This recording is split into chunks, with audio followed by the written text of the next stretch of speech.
sugerencia. De toda responsabilidad. ¿Tienes cassettes? No. ¿En serio? ¿Para qué? Las cajas de los cassettes, o sea, tú los abres y, o sea, ¿te acuerdas cómo eran las cajas de los cassettes? Solo, o sea, abres la caja, la tapa completa y te sirve como un atril súper chévere para los celulares. Yo creo que tengo mi casa. ¿Te sirve para qué? Como un atril para los celulares. Ah, ya. Es súper fino. Debo tener. Pero. Bueno, si tienes, Claro, y además queda. queda paradito y un ángulo súper bien. Cosas que no aprendes. Uno aprende todos los días. Ok. Nada. Señora. Coño, es tremenda. Eso no se me había ocurrido.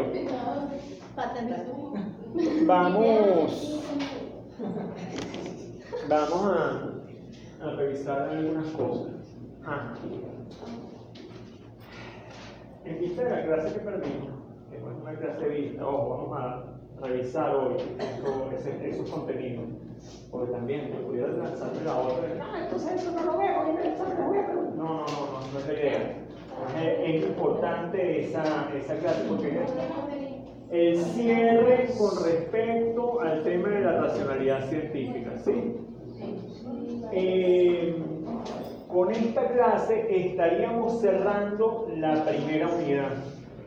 Y la clase que viene abrimos la segunda unidad, tanto con la discusión de Nombre de la Rosa y la lectura siguiente, que es la de Descartes. ¿Sí? Ok, entonces para la clase que viene hay bastante trabajo. Recomendación ahora sí, quienes no leyeron El Nombre de la Rosa, no lo lean, lean Descartes. ¿Ok? Bueno, listo. Y lean Descartes. ¿Ok? Ya no. Yo traté de leer el libro, pues yo lo tengo en físico. Yo lo intenté, Es arrecho, pero, o sea, entre todo lo otro que hay que leer, Sí. no. Y además, la película está bien. La película está para lo que nos interesa. Básicamente la película está bien. ¿Ok? Ahora, vamos al tema importante, la racionalidad científica. Cuando hablamos de la racionalidad científica, hablamos de esta lógica, esta manera de pensar que caracteriza a la ciencia, ¿verdad? Ok. En el texto de Monsterini, él dice, cuando hablamos de racionalidad científica, ojo, que no hablamos de racionalismo. Son dos cosas diferentes. Racionalismo, y lo vamos a ver con Descartes, se define en contraposición al empirismo por una confianza excesiva o confianza fundamental en la razón, en el pensamiento para llegar a la verdad. Frente a que el empirismo sería una confianza excesiva y primordial en los hechos físicos observables. ¿Sí? Hablábamos de esa diferencia entre racionalismo y empirismo cuando discutíamos lo de las figuras geométricas, ¿verdad? Que yo el otro día, y es de estas vainas de que yo no estoy muy seguro del tema de los videos. Uno ve algunos pelones que tiene. Que yo no sé por qué yo les decía, cuando les hablaba del diámetro, ¿verdad? ¿Estamos relativos? Sí. No sé por qué cuando les dije después de que, bueno, entonces el perímetro de un círculo era 3,14, 16 veces el diámetro, no dije el perímetro, sino dije el radio. Porque pensaba en una vuelta radial. Pero entonces el radio ustedes saben que es la mitad del diámetro, es como una aguja de un reloj.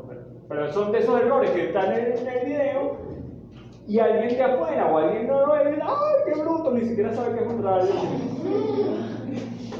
Sí, claro, eso puede pasar, eso pasa y bueno, es el tema de... Así somos, pues. Somos imperfectos. Algunos. No, para no ofender. Ajá, en todo caso, no. Racionalidad científica. Monsterini habla de diferentes características que tiene el pensamiento científico, ¿sí? Y esta lógica de pensamiento. ¿Cuáles son estas características? Objetividad.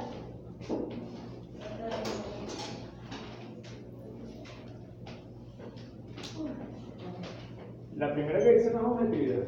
Consistencia. Tiene que ver consistencia, su característica, exigencia y valor primordial. La segunda, objetividad.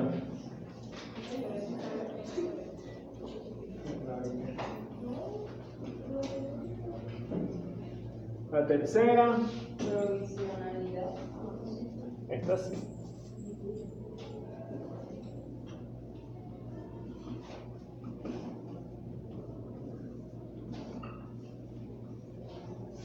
La cuarta, Progreso. el progreso es acumulativo.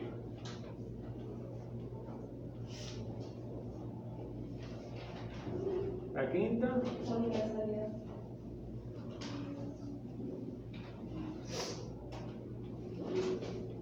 ¿qué hay? Yo. La pila.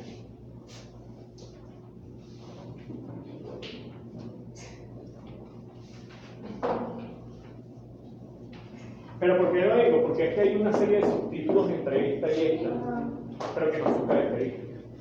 ¿Está bien? ¿Sí? Ajá.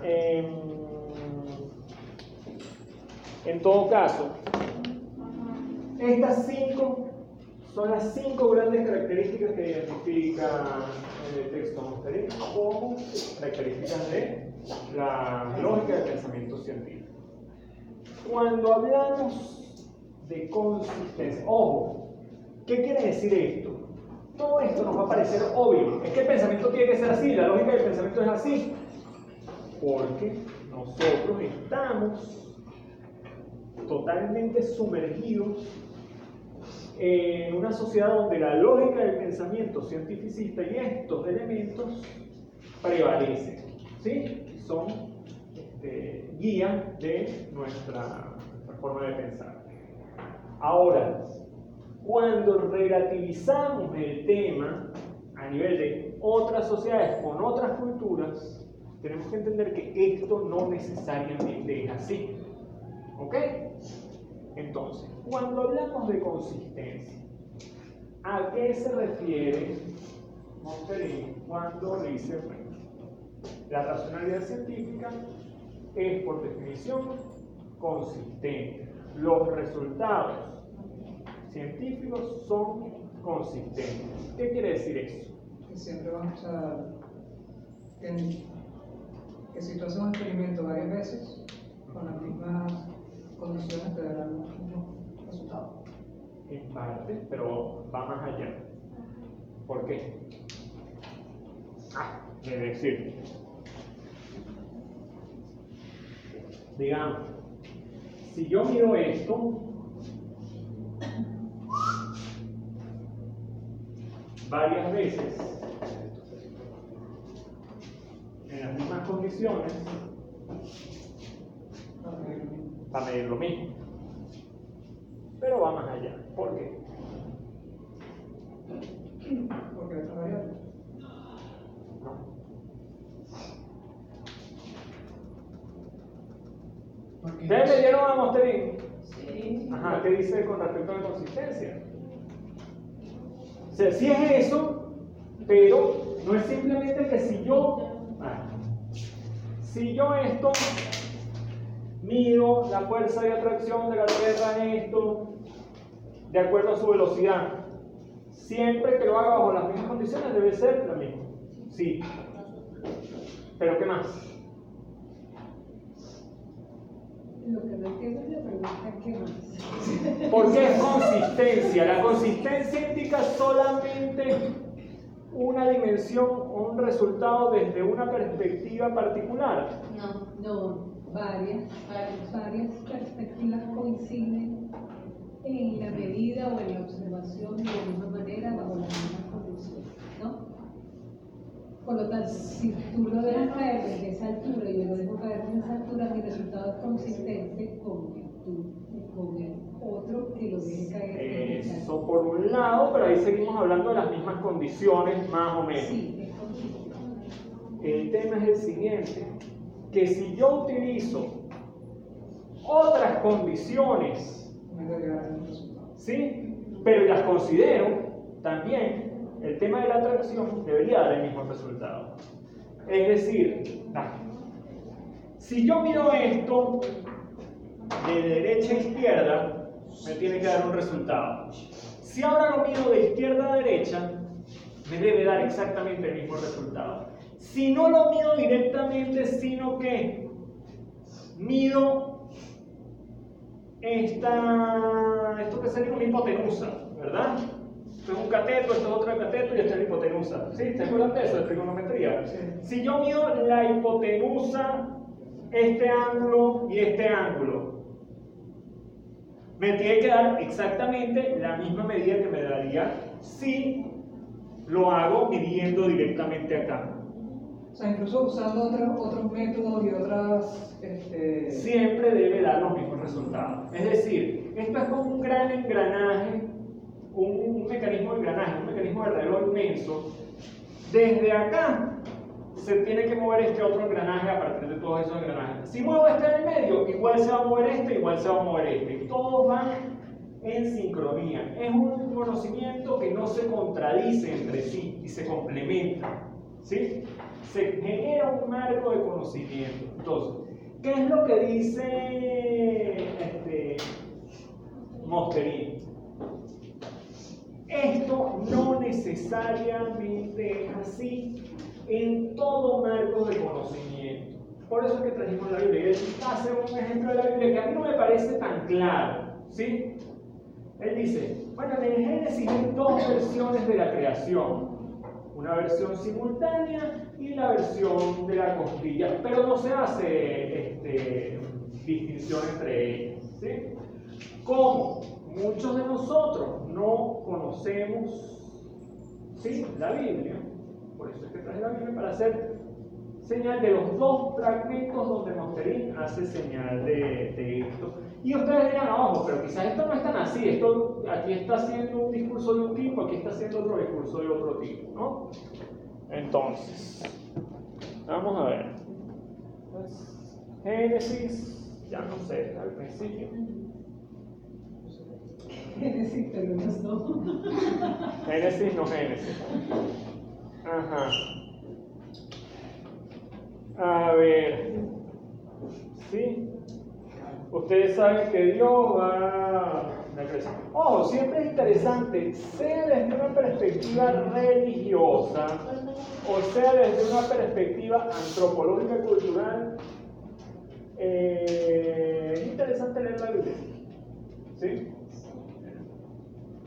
El libro más robado de la historia. ¿Ah? El libro más robado de la historia. ¿Por más? O sea, el libro que más se roban es la Biblia. Ah, no sabía. ¿En serio? ¿Está bien? Puede ser, no lo sé. Ajá. En todo caso, están los días, ¿no? ¿Dónde está? Bla, bla, bla, bla. Versículo ya 20. Y dijo Dios, produzcan las aguas, reptil de ánima viviente, y las aves vuelen sobre la tierra, en la abierta expansión de los cielos. Y crió Dios las grandes ballenas y toda cosa viva que anda arrastrando, que las aguas produjeron según su género, y toda ave alada según su especie, y vio Dios que era bueno. Y Dios los bendijo diciendo, fructificad y multiplicad, y henchid las aguas en los mares, y las aves se multipliquen en la tierra.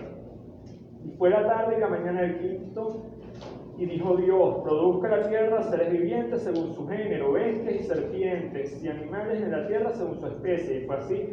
E hizo Dios animales de la tierra según su género, y ganado según su género, y todo animal que anda arrastrando sobre la tierra según su especie. Y vio Dios que era bueno. Y dijo Dios, hagamos al hombre a nuestra imagen, conforme a nuestra semejanza, y señoree en los peces en la mar, y en las aves en los cielos, y en las bestias, y en toda la tierra, y en todo animal que anda arrastrado sobre la tierra. Y crió Dios al hombre a su imagen. De Dios lo crió, varón y hembra los crió. Y los bendijo Dios, y les dio fructificar y multiplicar, bla, bla, bla, bla, bla. ¿Sí? Por otro lado, no muy adelante, ¿dónde está? ¿Dónde está? ¿Dónde estoy? Dijo Dios.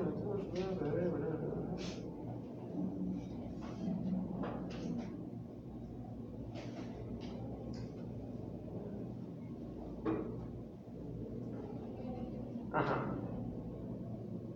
Dios está, crea el árbol, los árboles, le dice que no coma el árbol, ¿verdad? Y Adán está con los animales en el jardín del Edén. Entonces, y puso Adán nombres a toda bestia y ave de los cielos y a todo animal del campo. Mas para Adán no halló ayuda que estuviese idónea para él. Y Jehová Dios hizo caer el sueño entonces a Adán y se quedó dormido. Entonces tomó una de sus costillas y cerró la carne en su lugar. Y de la costilla de Jehová Dios tomó del hombre, hizo a una mujer y trajo al hombre. Y dijo Adán, esto es ahora hueso de mis huesos y carne de mi carne. Esta sellada del barro. ¿Sí? Entonces. Perfecto. No. ¿Cuál es el tema? En una parte del discurso se dice, Dios creó al hombre, hembra y varón los creó, tal. Por otro lado está el discurso donde describe, bueno, está el hombre, va poniéndole nombre a los animales, se encuentra solo y lo hace caer el sueño. Entonces Mosterino que dice, bueno, pero aquí por un lado dice que los crea los dos juntos a su imagen y semejanza, y después que creó al hombre y después a la mujer como acompañante. Se contradice. Lo que dice Mosterino es que no es consistente el discurso, pero que eso no es motivo para que genere algún problema en la interpretación religiosa. ¿Sí? ¿Entienden? Eso es lo que dice, que esto científicamente generaría un problema, porque entonces ¿cómo fue? ¿Fueron los dos al mismo tiempo o fue uno y después el otro? Pero que aquí no había problema. Igualito que estaría el problema con respecto a la descendencia. Porque entonces, si seguimos leyendo, está Abel, está Caín, el tema de la muerte de Abel, y por el otro lado Set. Entonces, son hijos varones. Entonces está la prohibición del incesto. ¿Y dónde está? ¿Y cómo hicieron para reproducirse? Pero eso no es un problema, ¿sí? No es un problema para un creyente. Claro. Que Mosterín es creyente. ¿Ah? Mosterín es creyente. No lo sé. Para él no es un problema, pero para su interpretación no es un problema porque pienso yo que No, pero él dice, es que yo no puedo interpretar la Biblia desde una perspectiva científica. Punto. No es un problema. entendí, claro. Exacto. ¿Ok? Una pregunta, ¿lo de consistencia tiene que ver con las leyes? Entonces, leyes científicas. Claro. Entre ellas no puede haber contradicción. ¿Sí? Pero ese que damos ejemplo de la edad de la tierra y Exactamente. Dicen que son 2.000 años, 30.000 años. Exacto, en algún sitio decía, ¿cómo hacer? No, la edad del universo. La edad del universo. Sí, ¿cuánto tiempo tiene el universo de existencia? Entonces los cálculos, pero entonces a nivel físico-químico, los resultados daban una cosa y a nivel de observaciones astronómicas y de la física y tal, daban otra. No puede ser que por aquí sea un resultado y por aquí otro. Tiene que ser uno solo. ¿Cuál es? No sabemos. Sabemos que esto tiene que encontrarse, o este baja o este sube, pero tiene que haber alguna manera de confluencia. Siempre vamos a tener vacíos cuando las interpretaciones desde dos vías diferentes dan resultados diferentes. ¿Sí? Entendemos que es una verdad única desde una lógica científica. ¿Sí?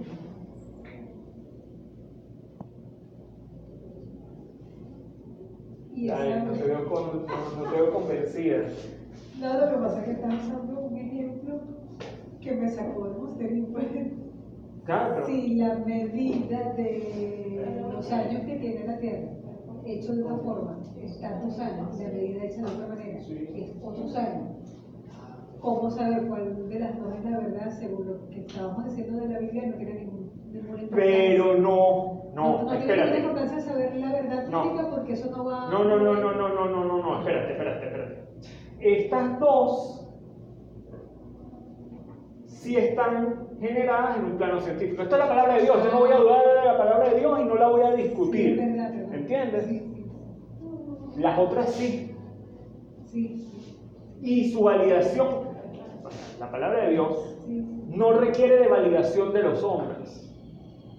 Requiere de aceptación o no, Eso. pero no de validación. Eso. Esto Por eso me cuesta tanto. sí requiere validación. ¿Entiendes? O sea, esto es un acto de fe. Le puedo decir, creo o no creo, y veré cuáles son las consecuencias que tiene esto para mi destino. Claro. Lo otro no es un acto de fe. A menos que yo tenga fe ciegas en el científico, y eso es otra cosa. Y ahí yo me distancio del pensamiento científico y establezco una relación de autoridad del científico que tiene la palabra frente a mí, que soy lego, que no la conozco. Que es similar, en algunos casos, a la autoridad que puede tener la figura religiosa frente a la comunidad. ¿Sí? La figura religiosa, el cura, el obispo, el papa, por decirlo, pero también puede ser el babalao, ¿sí? Tiene autoridad en tanto es él, y él es el que me puede decir cómo son las cosas. No soy yo el que las va a interpretar, es él. ¿Entiendes? ¿Sí? Ahora sí. Por ejemplo, el tema de la interpretación libre de la Biblia, esto es muy reciente. O sea, que nosotros digamos, no, pero es que podemos interpretar la Biblia metafóricamente y no sé qué. Pero esto no es una línea de la iglesia histórica para nada, de ninguna de las iglesias. Vamos al tema consistencia. Entonces, cerramos que hay una única verdad que es alcanzable desde diferentes caminos y siempre tiene que ser la misma. Objetividad. Bueno, con la objetividad dice que la ciencia no solamente debe ser subjetiva, sino también objetiva. Esto quiere decir que corresponde a la realidad. O sea, que la verdad es importante dentro de este ámbito. Aquí no sé, aquí. Con eso de la Biblia y con eso no sé cómo quedaría ese aspecto. No, espérense. Vamos a ver. Lo de la Biblia, ya déjenlo por allá. Déjenlo por allá. Yo no estoy aquí para discutir la Biblia. No es nuestra. Ojo, usamos la Biblia porque es un texto. Primero, es un texto, está escrito y todos más o menos lo conocemos o tenemos alguna noción. Hubiéramos podido usar cualquier relato mítico de otra cultura, ¿ok? Con el método científico no se relaciona ni nada. No, para nada. A menos que yo no entienda la Biblia como palabra de Dios, no lo entienda como un libro religioso, como un discurso religioso, sino como un documento histórico.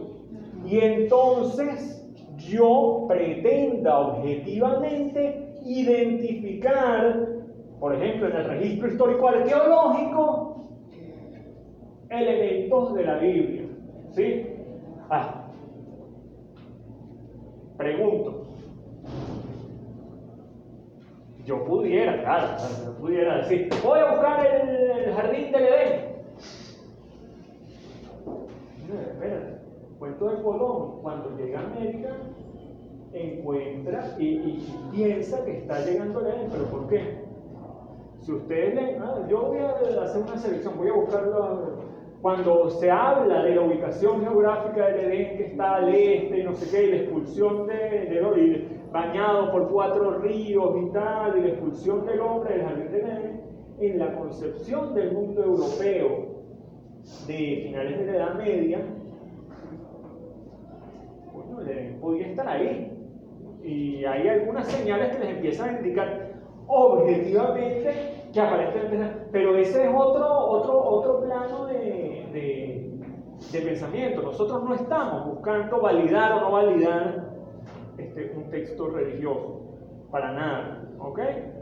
Entonces, en pensamiento científico plano, la objetividad parte de hechos que puedan ser observables, ¿sí?, de manera objetiva y empírica. Ahí. ¿Te gusta o no? ¿Ah? ¿Te gusta o sea, lo que estés viendo o no? Nada más. No tiene nada que ver con... No, porque puedes saber a alguien que no me gusta lo que veo, entonces no, lo rechazo.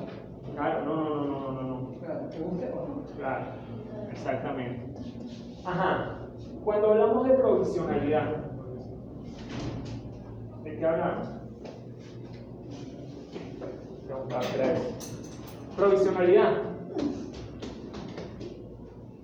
Provisional, ¿qué es algo provisional? ¿Cómo que por si acaso, Algo chica? temporal. Algo temporal. Por si a la mosca y tal. Algo provisional no es por si acaso. Algo provisional es por ahora. Que está en constante cambio, que no se limita a ser Espérate. o evoluciones. Había un dicho en Venezuela, que quizás cuando vean historia de Venezuela o esa información social que es historia de Venezuela o esa historia de cultura que es historia de Venezuela, que decían cuando Gómez, ¿ustedes saben que Gómez fue presidente de Venezuela cuánto tiempo? 28 años. Ajá. Pero no fue presidente de Venezuela. No. Tanto brillo, una base, ¿verdad? Hubo presidentes con el título de presidente en más provisional. Y él fue presidente provisional un tiempo. Y entonces hubo cambios de presidente, pero él no cambió el poder. El poder siempre lo tuvo Gómez, ¿sí? Entonces había un dicho que decía que en Venezuela no había nada más permanente que lo provisional, ¿sí? Que algo sea provisional no quiere decir que esté en constante cambio, sino que siempre está sujeto a que puede ser cambiado, ¿ok? ¿Sí? Bueno, en este caso son los elevados. ¿Ah? Los elevados están. Por ejemplo, Que eran provisionales y se quedaron. como 20 años. Se pueden quedar, qué sé yo, ¿sí? Pero entonces, con respecto al conocimiento científico, no quiere decir que una ley científica va a estar en cambio y eso se tiene que cambiar. No, es que siempre es sujeta a cambio. Siempre puede ser O modificada. sea, no se toma como un dogma. Exactamente. Tal cual. Esa es la definición de lo que queremos llegar.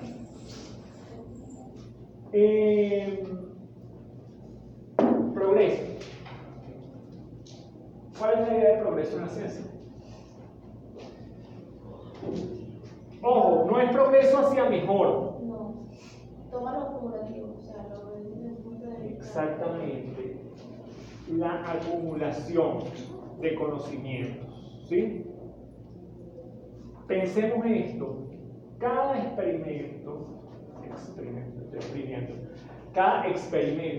cada teoría científica se construye en base a un conocimiento previo, ¿sí? Pero este conocimiento, así sea refutado, no es eliminado de nuestro cuerpo acumulativo de conocimiento. Puede ser reubicado, ¿sí? Después vamos a ver que esto no es necesariamente una torre progresiva, sino a veces hay momentos de construcción y nueva construcción, ¿no? Pero siempre esos conocimientos previos procuramos preservarlos, ¿sí? Así sean errados. Así sean errados, porque también sabemos que son errados. O sea, Claro. O sea, por ejemplo, eso que decían al principio, que el mundo estaba apoyado en 2 tortugas. ajá. Ok, eso sirve también para consistencia.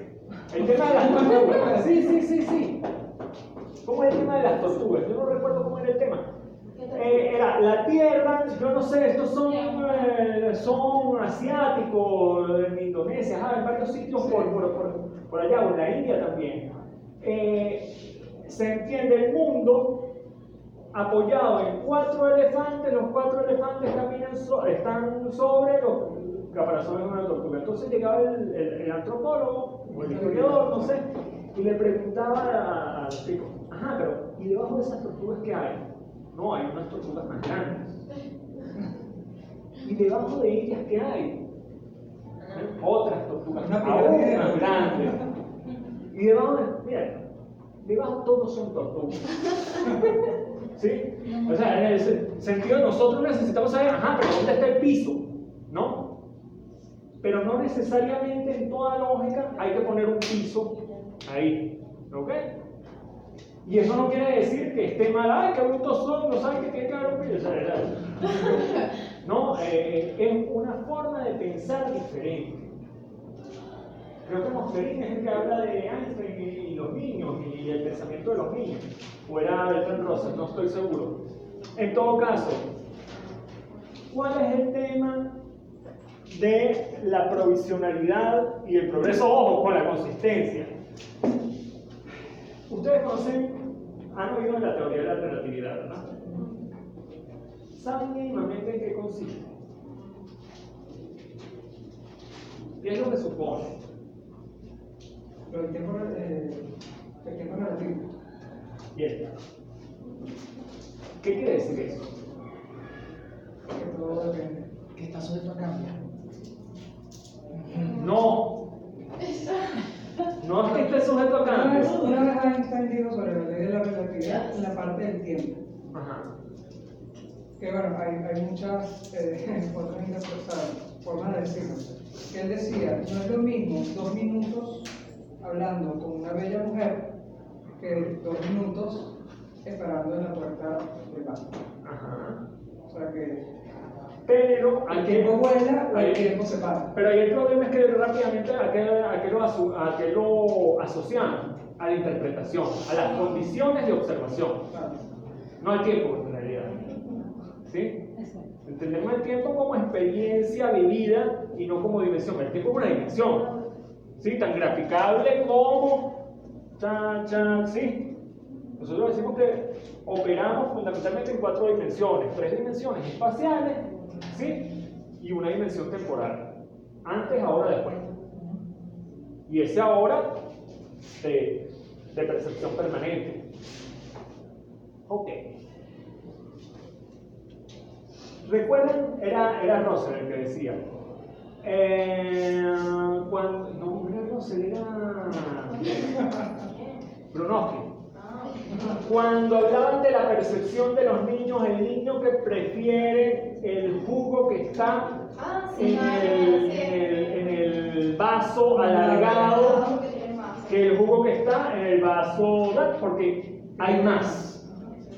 Para nosotros, ojo, y científica, físicamente hay la misma cantidad. Decía Russell, bueno, el tema de con Einstein y la teoría de la relatividad es que él logra demostrar que estas dimensiones, tiempo y espacio, en las que opera la física newtoniana, donde decimos, mira, los cuerpos se atraen, hay unas fuerzas, los humanos se atraen a tal velocidad, con tal intensidad, solo funcionan si entendemos que tiempo y espacio son dimensiones estáticas. ¿Qué pasa? Tiempo y espacio no son dimensiones estáticas. ¿Qué es eso de que no son dimensiones estáticas? Un segundo, acá, ¿verdad? Dura lo mismo que un segundo en Japón. Sí. Debería durar lo mismo. 1 metro acá. Pero el transcurso del tiempo no es igual. Y eso está relacionado con la fuerza de atracción y la velocidad. Se hicieron 2 experimentos, y son 2 experimentos, yo los voy a documentar porque no sé exactamente en qué fecha fueron, pero los 2 pudieron demostrar tanto la relatividad del tiempo como la relatividad del espacio. El del tiempo es el más sencillo de comentar. Ustedes han visto en las películas de ciencia ficción el tipo que viaja en el tiempo a la velocidad de la luz, llega y sus hijos son mayores que él o tal, ¿sí? Todos vieron Interestelar o estas películas, ok. Se agarró, ustedes han visto los relojes atómicos, o sea, ¿saben qué es un reloj atómico? Un reloj atómico es simplemente un reloj con unas características particulares que tiene una exactitud... ¿Ah? No es cuántica, no es cuántica, pero una exactitud de no sé cuántos milisegundos en 1000 años. O sea, si yo pongo dos relojes atómicos sincronizados en este momento, el tiempo pasa más rápido. Ajá. Si los pongo sincronizados en este momento, de acuerdo a sus características de elaboración, en 100 años, es un segundo en 10.000 años, algo así. En 100 años, los relojes deberían estar sincronizados. Si nosotros hacemos esto con nuestros relojes digitales, o con relojes que funcionen de manera autónoma, no que si con la red y tal, los relojes del celular se actualizan con la red, no. Ajá. Si los ponemos sincronizados, seguramente dentro de 2 semanas no van a estar, porque no tienen una exactitud. Estos relojes, si los ponemos en 100 años, van a estar parejos porque serán 10.000 años que tendrán una diferencia de un segundo. ¿Ok? Bueno, se agarran dos relojes de este tipo. Se pone un reloj acá, se deja fijo, y el otro reloj se monta en un avión. Se pone el reloj a viajar y a dar vueltas, a desplazarse en una velocidad diferente a este. Resulta que después de una serie X de vueltas y tal, se ponen los dos relojes uno al lado del otro. ¿Y qué creen ustedes que pasa? No estaban sincronizados. ¿Por qué? El tiempo pasó diferente a quien se estaba moviendo frente a quien no se estaba moviendo. El tiempo como dimensión, no como experiencia. Eso es un problema para nuestra forma de pensar y para nuestra forma de vivir la realidad. Otro tema.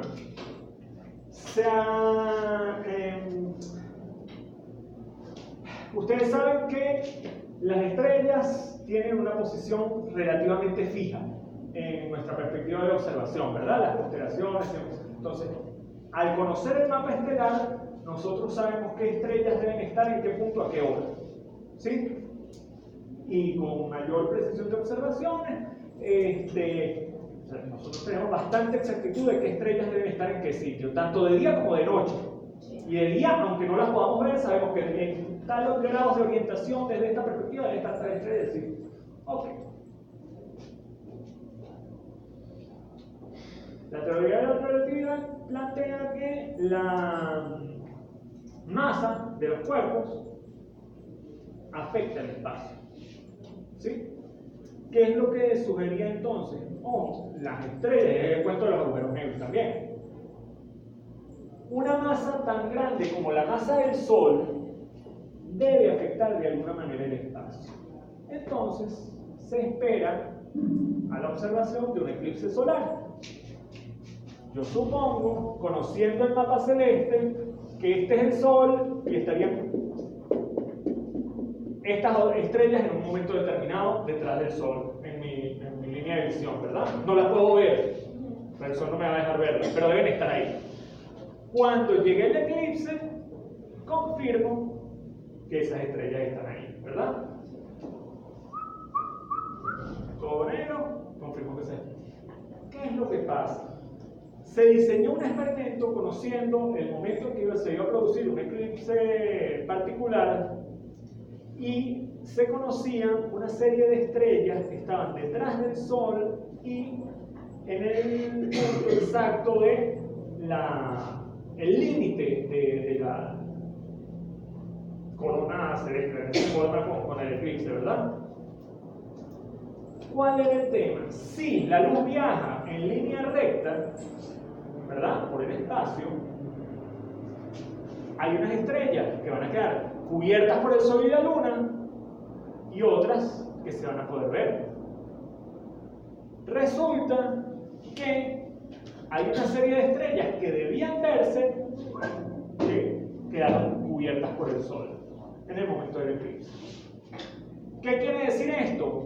Si aquí está el Sol, aquí está la Tierra y las estrellas por acá, que este espacio recto, de alguna manera, el Sol lo doblaba y no permitía que lo haga.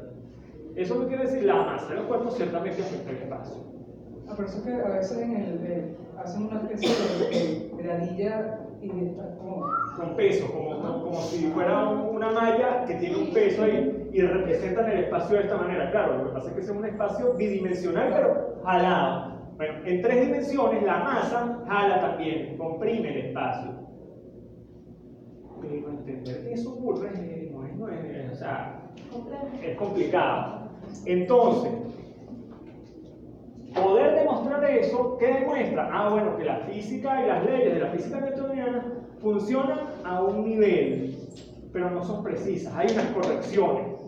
Entonces, no dejamos a un lado a Newton y todo lo que dijo y tal, porque lo usamos y tiene fines prácticos, pero sabemos que hay un paso más allá. Y quizás de aquí a X cantidad de tiempo, la física avance mucho más en otros aspectos y siga acumulando conocimiento. Universalidad. ¿A qué nos referimos cuando decimos que es universal la racionalidad científica? ¿Y todo el mundo lo puede entender? O sea, que es universal,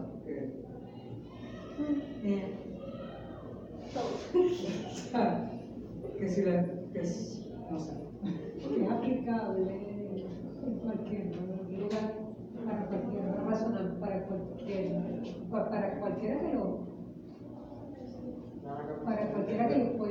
que tenga acceso a la información. Para mí aquí, para otro en la China, para alguien en Canadá. No solamente acceso a la información. Sí, que se entiende Sí, no, ese tipo de ese sensación. conocimiento en todo el mundo, que se entiende Consistente. Si nosotros pensamos de esta manera, ¿sí? Si nosotros aceptamos el conocimiento científico como válido y verdadero, porque no tenemos que aceptarlo, ¿sí? O sea, no es obligado. Pero si es así, entendemos que es un conocimiento cierto y verdadero en todas partes. Yo cité algo que no sé. Ajá. Dice, la universalidad de la racionalidad científica se opone a la parroquialidad de las culturas étnicas, nacionales, tradicionales y dogmáticas. Ajá. ¿A qué se refiere? No sé, no entiendo. ¿Cómo que se opone?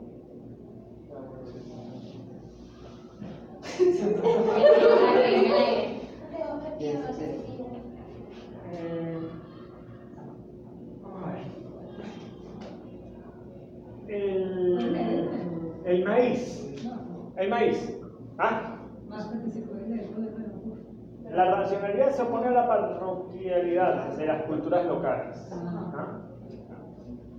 El maíz, ¿de dónde viene el maíz? ¿Geográficamente? ¿O en general? De la ciencia.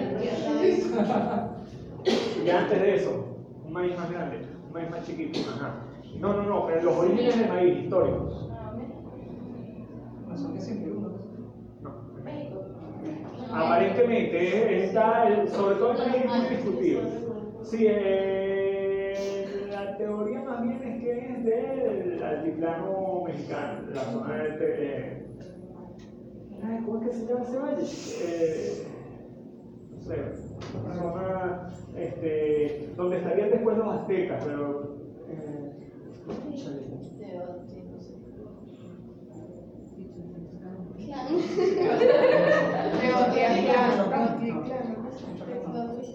no sé, no recuerdo.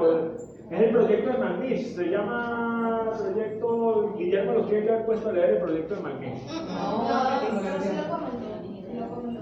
Bueno, no importa. En todo caso, donde sea, Bueno, suponemos desde una racionalidad científica que el maíz viene de la modificación intencional y reproducción sistemática de un cereal, puede haber sido el teocitle o un cereal primitivo. Y la reproducción de granos con características particulares, deseables, y reproducción sistemática desarrollaron el maíz, ¿verdad? Ok. ¿Cuál es el discurso indígena mesoamericano sobre el origen del maíz? Ajá. Y el maíz es un grano dado por no sé qué ser sobrenatural. ¿Sí? Ok. Ahora sí. Será. Aquí no discutimos, ¿sí?, si este es verdad o este es verdad. O sea, desde una perspectiva científica, el origen del maíz es este.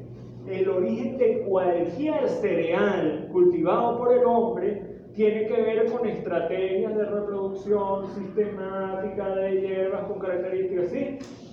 En México, el arroz en Asia, el trigo en la zona de Mesopotamia, Turquía, tal, el sorgo y el mismo en África, las papas o la yuca en Sudamérica, ¿sí? Todos son así, pero localmente las interpretaciones no son necesariamente esas. Hay toda una riqueza de interpretaciones sobre, en muchos casos, el regalo divino que supusieron, que suponen las diferentes vegetales que son cultivados, o granos, o semillas, tal, y que son interpretaciones locales y que solo surgen desde perspectivas locales, ¿ok?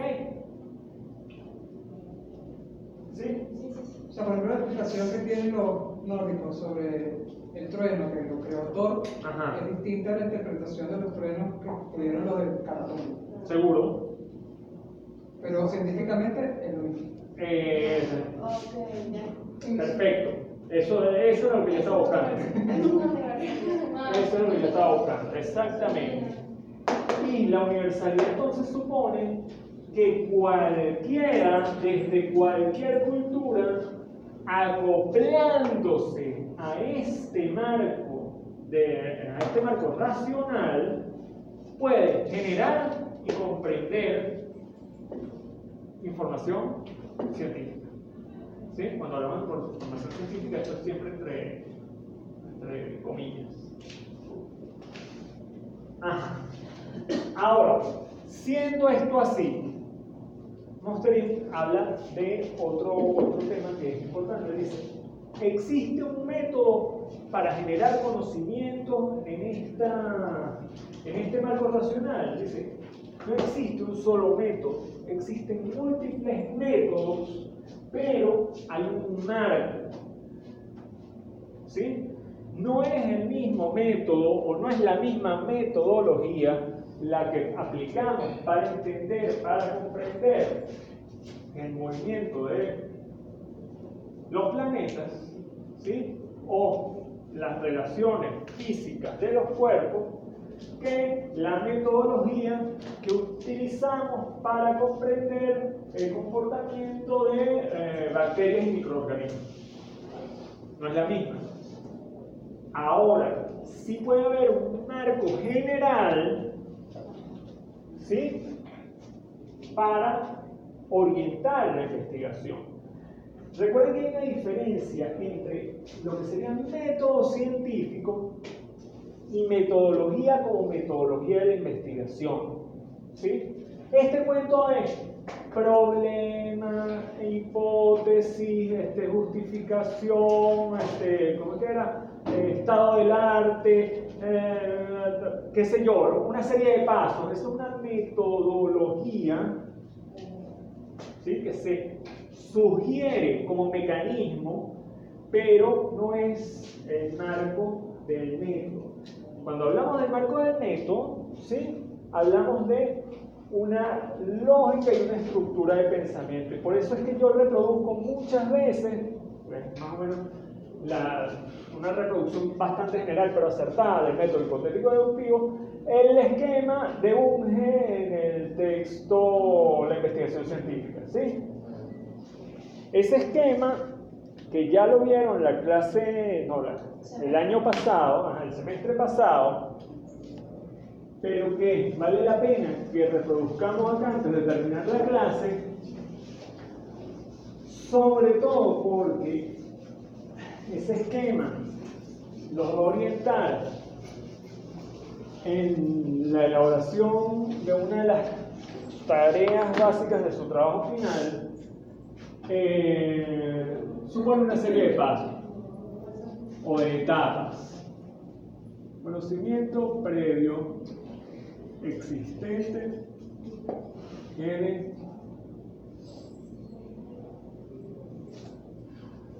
Hay un conocimiento previo donde podemos identificar problemas.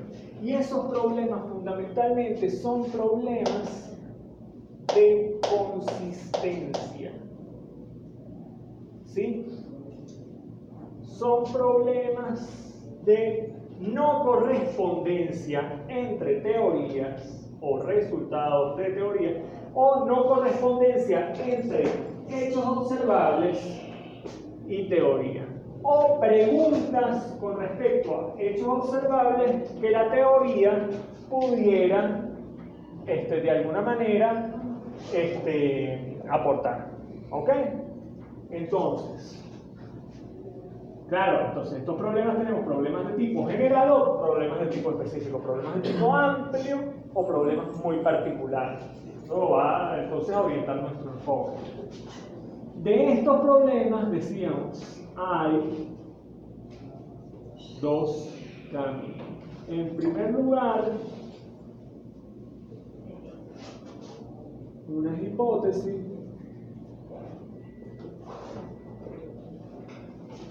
y unas aquí.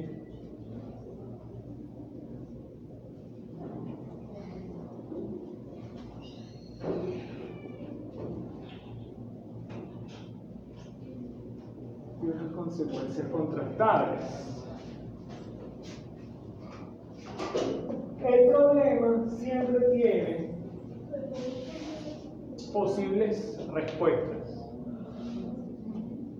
¿Sí? Amplias. Y ese número de respuestas es prácticamente infinito. Lo que pasa es que las respuestas correctas son pocas. ¿Sí? Y uno debe buscar en función de las respuestas que considera correctas, obviamente, ¿no? Si esas respuestas son correctas, hay consecuencias que yo espero observar empíricamente. Después hay unas técnicas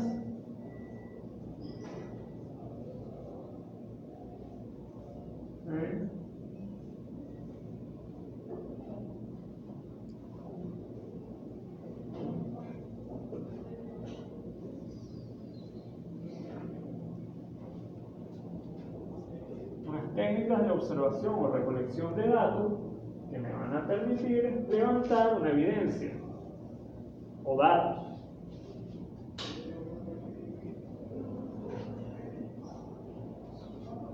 Después, estas dos cosas yo las voy a contrastar.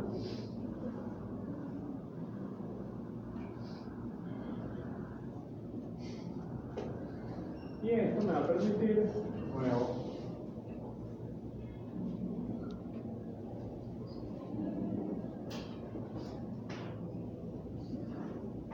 y esto a su vez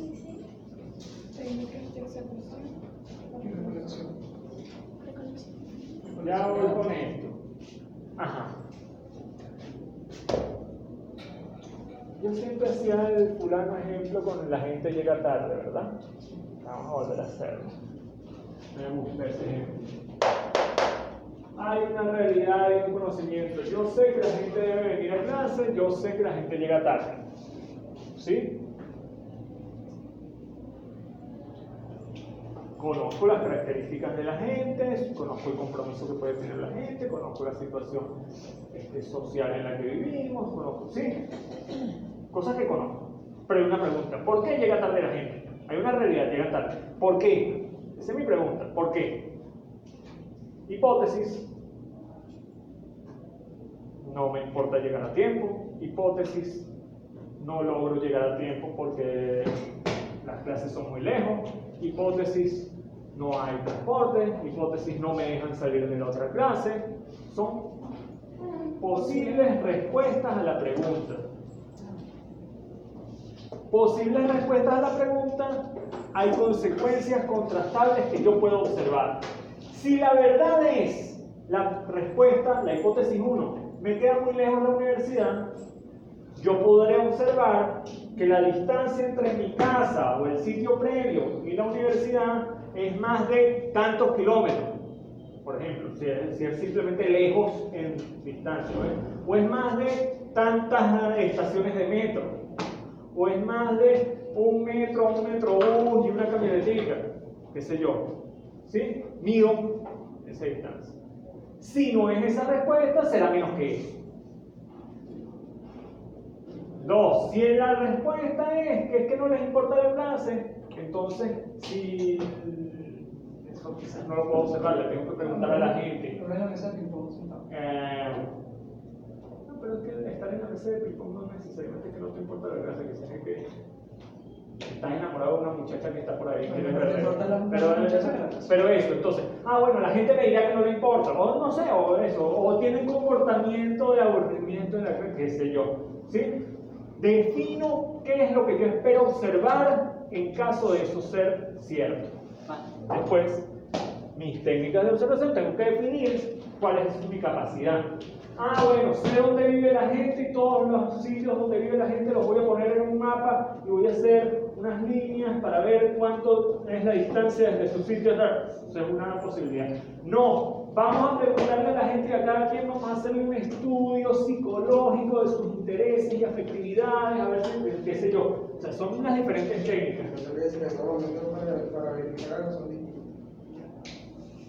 Pero entonces ahora vamos con esto. Yo puedo definir diferentes técnicas. Una es medir las distancias de las casas. Y por otro lado, medir el tiempo que ustedes se tardan de su casa a acá, que son dos cosas diferentes. ¿Sí? Yo debería encontrar consistencia entre esta técnica y esta otra técnica en función de la respuesta que me dé. No, está muy lejos.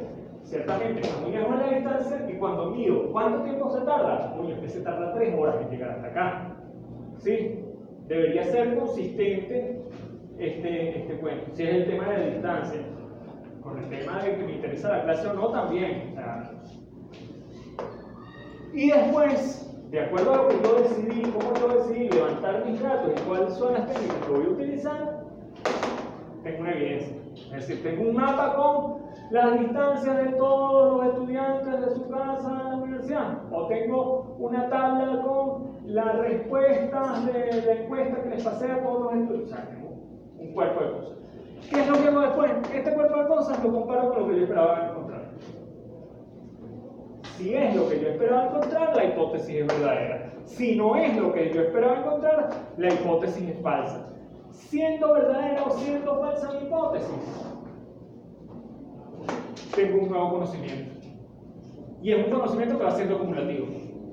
Así sea para saber, coño, la gente llega tarde, pero no es porque vive lejos. La gente llega tarde, pero no es porque no le interesa. Ya eso lo sé. Ya eso me da un aporte sobre este cuerpo de conocimientos previos. Quizás no he logrado responder aún al problema inicial, pero tengo un piso mucho más amplio para una nueva investigación. Entonces, ¿por qué es importante este marco? Está en la página 26, repito, 26 del texto de Bunge, porque en su trabajo final Yo ya les hablé del trabajo final, no mucho, ¿verdad? La tesis no mucho, pero sí. Ok, les dije que tenían que identificar una tesis. Bueno, la idea con la tesis es que ustedes lean su tesis e identifiquen este proceso en la tesis. Es algo corto en el papel, largo en el proceso. ¿Por qué es corto? Porque si ustedes lo escriben en una cuartilla, con respecto a una tesis, o 2 cuartillas. Este era el problema, estas son las hipótesis que se plantearon, esto es lo que esperaban encontrar, utilizaron estos métodos, llegaron a estas evidencias y llegaron a estas conclusiones. Pero para hacer esto no es cortar y pegar de la tesis. Tienen que leer la tesis, entender de qué llegó la tesis y reconstruir este proceso. ¿Ok? Y entender eso. Ajá. Esto es eso, es más o menos complicado. No. Es sencillo, pero lleva trabajo. Lleva tiempo. ¿Sí? Entonces, les recomiendo desde ya que vayan localizando las tesis. Yo sé que, bueno, tenemos todo un tema con la biblioteca. Siempre ha habido temas con la biblioteca. Este semestre está más grave porque la biblioteca está horrible a nivel de vaina, no sé si ustedes han entrado, pero entrar ya es horrible para respirar. ¿Es de trabajo individual? Sí. En todo caso, vamos a ir ubicando las tesis, por favor. Si llegamos a pasar 2 o 3 semanas de acá y no hemos vuelto a hablar de esto, llámenme a capítulo porque esto lo tenemos que ir resolviendo desde ya. El texto de Descartes es para el jueves. Y dice todo. Pero es corto, no. Ah, ok. Bueno. Pero veanlo rápido, o sea, ¿Y nos olvidamos de la rosa? No. ¿Cuál es una película? Yo digo que sí. No. Yo digo que sí, pero le Está llamo contradiciendo, porque está es una contradiciendo. no hay consistencia. No hay consistencia. Así no se puede. Olvídense de leer la novela. Si pueden, vean la película al menos, porque la clase del jueves vamos a hablar de ese contexto previo de conocimiento y mecanismo de legitimación del conocimiento en la Europa medieval pre-renacentista y el surgimiento del pensamiento científico. Entonces, la novela nos contextualiza en ese periodo de transición. Actualiza